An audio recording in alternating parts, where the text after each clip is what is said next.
Monsieur le maire de Saint-Josse-ten-Noode de Belgique, Excellence, le détachement d'honneur du commissariat de Barumbu a arrangé pour vous accueillir et vous rendre les honneurs à l'occasion de votre visite de travail. Je vous invite à prendre place dans la salle de réunion. Devant vous, le commandant du détachement d'honneur, Baembe Boli. Lundi 18 novembre 2019, de 18h à 20h, il a été organisé dans la salle communale de Saint-Josse-ten-Noode une séance de restitution d'une mission effectuée à Kinshasa, en République démocratique du Congo, par une délégation de la commune bruxelloise. En effet, du 29 octobre au 3 novembre 2019, une délégation de Saint-Josse-ten-Noode, conduite par son bourgmestre M. Émir Kir, a séjourné à Kinshasa dans le cadre de la stratégie internationale de la commune de Saint-Josse-ten-Noode, avec pour objectif de rencontrer les partenaires d'une collaboration future. Deux communes ont été approchées, celle de Barumbu et celle de Selembao. Cette délégation était ainsi composée: le bourgmestre M. Émir Kir, bien sûr, l'échevine Ilunga Dora, Madame Monji Tanazefi, chargée des relations internationales, et M. David Bodou, chef d'édition du journal La Capitale. Durant son séjour quinois, la délégation de la commune de Saint-Josse-ten-Noode a eu plusieurs rencontres, dont celle avec le bourgmestre de Barumbu, M. Guillaume Ilunga Tsefou Moufinda, la délégation Wallonie-Bruxelles avec Mme Rosette Kabona, représentante de Mme Catherine Brahi, déléguée Wallonie-Bruxelles et citoyenne d'honneur de Saint-Josse-ten-Noode. Son Excellence, M. Indekeu, ambassadeur du Royaume de Belgique en République démocratique du Congo. Le vice-gouverneur de la province de Kinshasa, Mme Bola, directrice de la Direction générale des recettes de Kinshasa. Le bourgmestre Kabamba Nyembu Joseph de la commune Selembao. Le ministre Augustin Kibasa Maliba. Que retenir de cette mission? Ci-dessous, un condensé de cette séance de restitution. On se font à pied dans ce pays. Les gens n'ont pratiquement pas le transport public, mais ils ont un gros cœur. Ils ont énormément de solidarité entre eux. Et alors on les voit, ils ouvrent dans les routes des petits... ils ouvrent leur table, ils mettent un parasol et ils vendent des fruits. Ils vendent des objets. C'est la débrouillardise, mais ils s'en sortent. D'une manière ou d'une autre, ils s'en sortent. Et puis, je trouve qu'ils sont souriants. Ils ne sont pas là occupés à être des victimes et à se résigner sur leur sort. Et la vie se poursuit. Et donc pour nous, ça a été, pour moi en tout cas, évidemment, Dora retournait chez elle. Elle connaît la ville. Elle m'a même montré l'Institut des filles... du Sacré-Cœur, et en face il y avait l'Institut des garçons du Sacré-Cœur, ils étaient l'un en face de l'autre. On voit déjà le théâtre qu'il y avait à la sortie des cours. Oui, ça j'ai deviné. Mais c'était vraiment poignant. Et pour moi, ça a été une découverte du début jusqu'à la fin. Il faisait extrêmement chaud, comme vous avez pu le voir. À mon avis, dans les images, on ne se rend pas compte de la chaleur qu'il y avait. Surtout que j'étais en costume.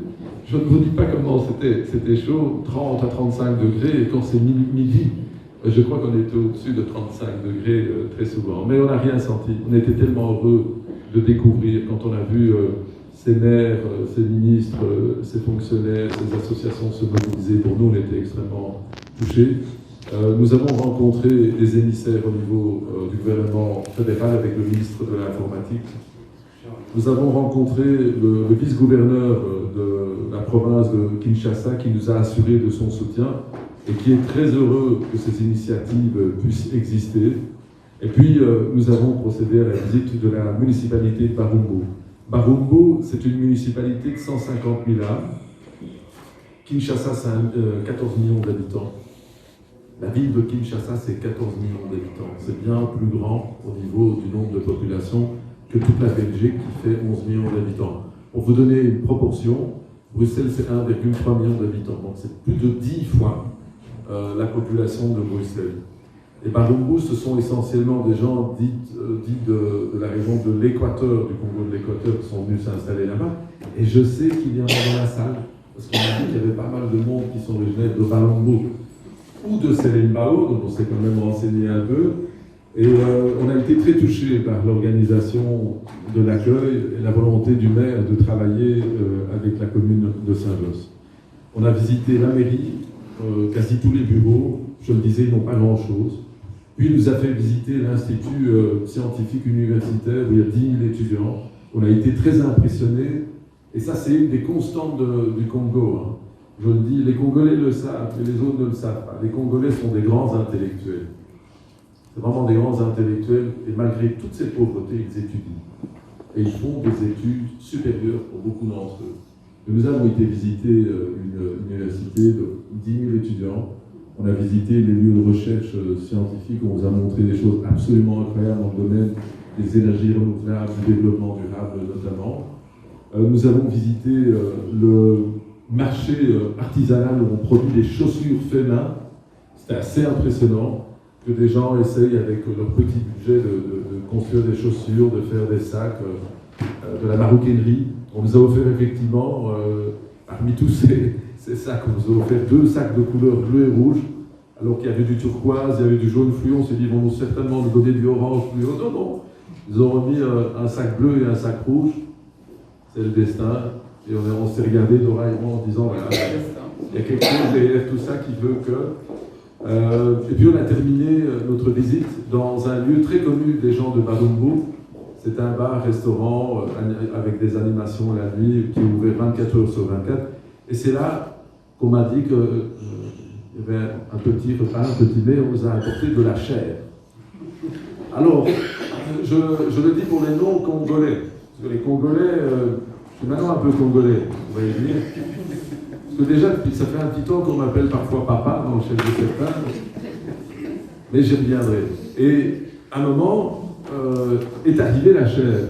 Et puis, cuite, évidemment, ils ont fait ça.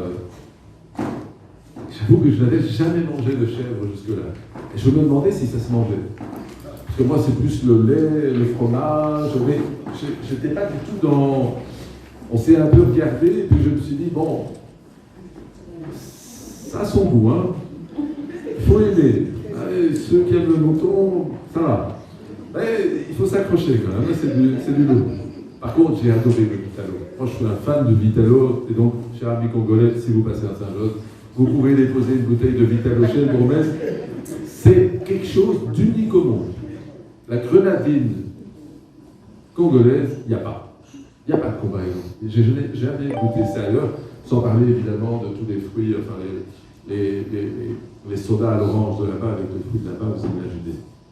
Et puis le deuxième jour, le soir, on a eu une rencontre évidemment avec les proches de la famille de Dora, et je remercie encore une fois ton frère et ton cousin. Son frère a 1m96, ton cousin 2m6. Surtout le cousin, vous saviez, j'étais assis au lobby, puis j'ai vu un type arriver, il ne se terminait pas. Alors, en plus, il se tient tout droit, costume de pièces, mais vraiment, il ne se terminait pas. Il ne se tient pas comme ça, le gars. Il se tient comme ça, et moi j'ai eu peur. Et j'ai dit, c'est Shaquille. Non, c'était Christian, le cousin. Ils vivent tous les deux en Afrique du Sud et réussissent brillamment. Ils reviendront à Bruxelles pour nous visiter. Ils nous ont fait le plaisir de nous inviter. Nous avons eu le lendemain la visite à Selembao. De nouveau, on a été accueillis vraiment en grande pompe vers la maternité. Là aussi, le bourgmestre avait bien préparé les choses avec toute son équipe. Là aussi, il y a la maternité de l'ASBL, de l'ONG Colline. C'est là aussi, évidemment, que moi je regarde ma plus belle image, je l'ai dit à mes collègues, la plus belle image que j'ai eue du Congo, c'est la visite de la maternité, où j'ai vu de jeunes mamans avec leur bébé dans les mains, dans la section. Elles étaient très belles. Elles étaient heureuses, elles étaient sereines. Et ça faisait un bien fou dans tout ce qu'on avait vu, de voir qu'il y a quand même des lieux, des havres de paix. C'était le paradis Borel. Et ce que fait Cécile est exceptionnel. Donc elle arrive à leur donner un lieu où les enfants peuvent venir au monde en les accompagnant au mieux. Et quand on a vu ça, on était évidemment particulièrement touchés.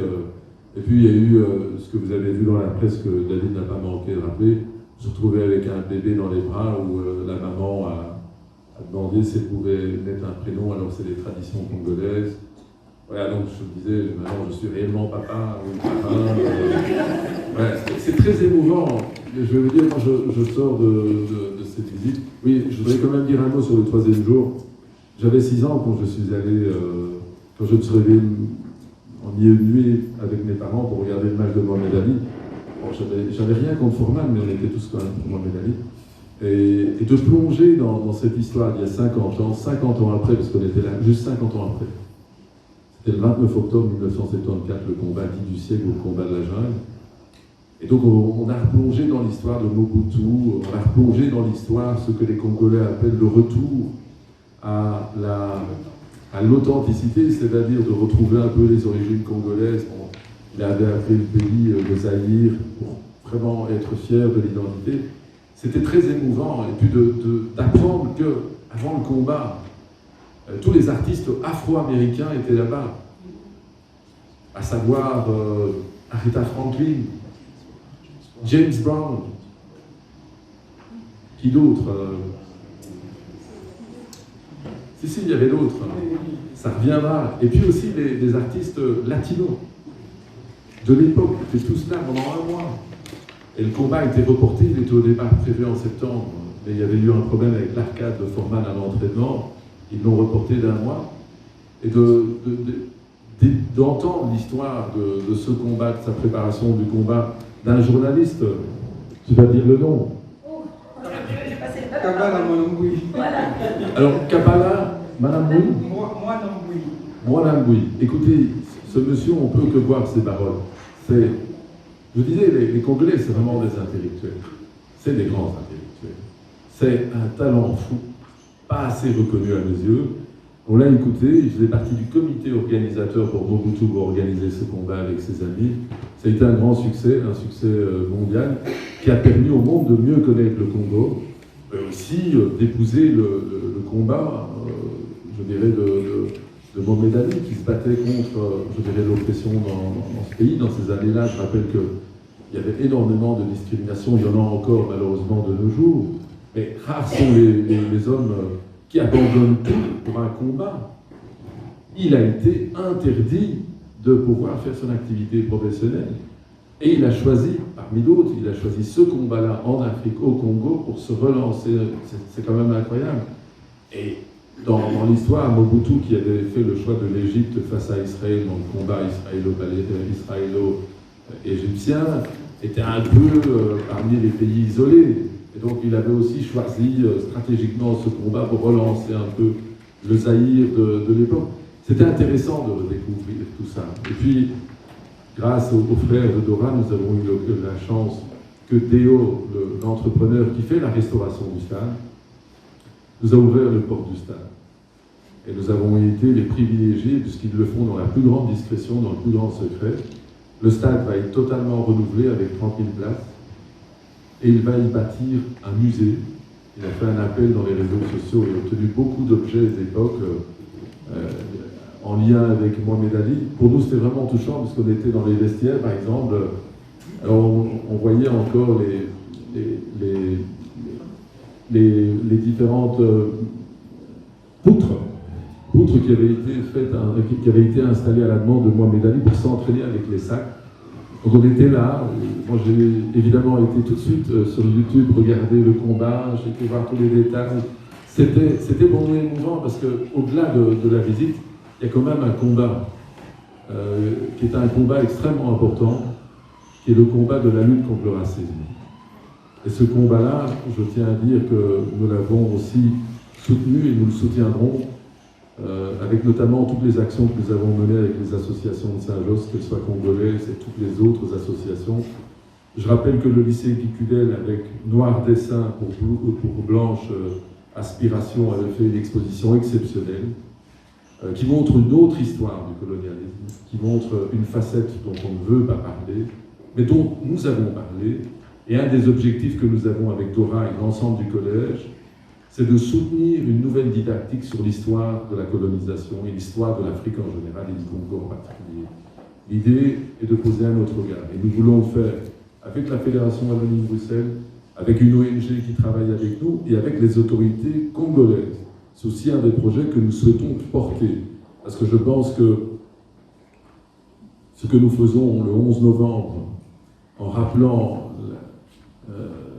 aux jeunes le travail de mémoire pour les soldats qui sont morts pour la patrie, mais aussi en rappelant les milliers de Congolais qui sont morts en Afrique pour la Belgique. Il y a un travail encore de restitution de l'histoire à faire, et ça nous devons le faire ensemble. C'est un volet de ce travail que nous devons tous faire. Voilà, moi je ne garde que des choses positives de cette mission. Je voudrais donner la parole à Dora, sans lui donner évidemment la parole, sans que je prenne un engagement évidemment devant vous. Elle me l'a demandé. Après ce que nous avons eu comme, je dirais, expérience, ces rencontres, ces réunions de travail, il est évident que nous allons travailler avec Kinshasa, que nous allons travailler avec Barumbu et que nous allons travailler avec Sélémao. Nous ne ferons pas de choix entre l'un ou l'autre. Nous travaillerons avec la province de Kinshasa, avec Barumbu et avec Kinshasa. Et je nous donne le semestre 2020 pour la signature d'accords de coopération, d'engagement avec l'un et l'autre. Et je voudrais profiter de votre présence ce soir pour vous dire que nous comptons sur vous, évidemment, pour nous soutenir dans ces actions, parce que ce que nous faisons ne doit pas rester au niveau des pouvoirs publics. Ça doit descendre au niveau de la société civile, au niveau des associations, au niveau des scientifiques, au niveau des artistes, au niveau des chefs d'entreprise. Alors, ça a du sens. Et je crois qu'on est bien parti parce que vraiment, vous êtes nombreux dans la salle. Et je voulais dire que ce n'est pas une histoire de Congolais. C'est une histoire qui appartient à tout le monde. La coopération, ce n'est pas entre Congolais d'ici et Congolais là-bas. C'est vraiment l'histoire de tous les habitants de la commune de Saint-Josse. Et je suis heureux de voir qu'il y a beaucoup d'amis congolais et beaucoup d'amis aux amis congolais qui sont dans la salle. Et je sais tout de suite la parole à Dora. Merci beaucoup. En revenant, quand il m'a dit c'est une de mes meilleures missions, j'étais aux anges. Donc c'était réussi, c'était bien. Et maintenant, oui. Et donc maintenant, on a vraiment quelqu'un qui défendra, c'est sûr, le Congo autrement. Même dans les permanences, quand il recevra des Congolais qui lui parleront de problèmes au Congo, hein, tous ces Western Union que l'on fait tous pour le Congo, il comprendra pourquoi. Il a une autre vision. Et donc là, c'est vraiment un des objectifs atteints pour cette mission. Alors, le bourgmestre a parlé aussi de votre sport. C'est le but de cette réunion. Donc moi, j'ai décidé qu'on travaille avec 7 pays. Hein, donc le Congo est le 7e. On est en jumelage avec la Turquie, le Maroc, la Palestine, la Bulgarie, la Roumanie, les Philippines. Et donc le Congo, comme l'a dit le bourgmestre, je l'ai un peu embêté avec ça, mais il avait aussi ça à l'esprit. Et le 7e pays qui va entrer dans les parrainages. Donc nous faisons soit des accords de coopération, soit des jumelages avec ces villes et ces 7 pays. Et l'idée ici, c'est que moi, dans ce pays, les 7, j'ai vraiment l'intention, comme je suis une de la coopération, développement et des relations internationales, de travailler avec la diaspora. Ça, c'est vraiment quelque chose que je veux faire. Le bourgmestre l'a dit, qu'elle soit entrepreneur, que ce soit la diaspora du monde des artistes, du monde de l'événementiel, des ONG, la société civile, peu importe, la porte de la commune vous est ouverte. Nous sommes partants, nous sommes présents. Il y a d'ailleurs dans la salle, comme le disait le bourgmestre, des habitants de Saint-Josse qu'on avait trouvés à Kinshasa, oui, qui nous ont accueillis. Est-ce qu'ils peuvent se lever ici pour la Kinshasa? Ah, les deux là. Ah,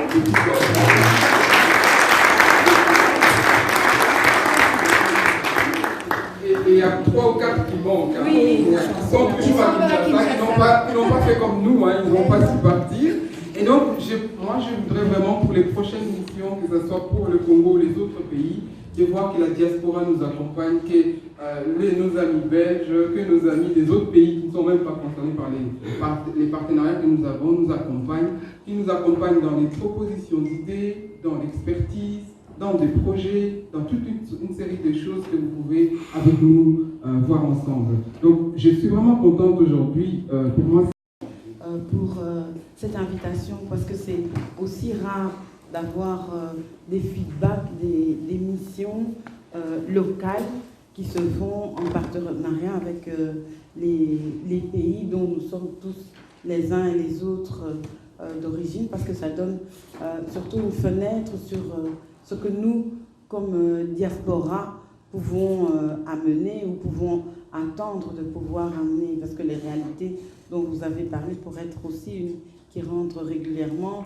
C'est vrai, les communes du Congo manquent de tout, et une collaboration à ce niveau-là est vraiment essentielle, surtout si on veut qu'on pérennise cette alternance qui vient d'avoir lieu dans la sérénité. Il faut des administrations locales fortes, et ça tout seul c'est un agenda juste incroyable qui va au-delà du papier. Si on veut vraiment un vrai changement, moi mon souhait ce serait de voir comment est-ce que nous pouvons contribuer à nos échelles à mettre en place des dynamiques éthiques et transparentes. Je pense que comme diaspora, beaucoup d'entre nous ont des idées, ont travaillé sur ça, et on est vraiment personnellement ouverte à pouvoir voir comment est-ce qu'on peut contribuer justement à ce que si on réussit à systématiser en matière de logistique, on puisse avoir aussi notre part dans l'établissement de process qui sont pérennes. Voilà, je veux vraiment poser mon nom pour ça. Merci. On peut prendre quelques réactions et puis répondre ici au niveau du Nord.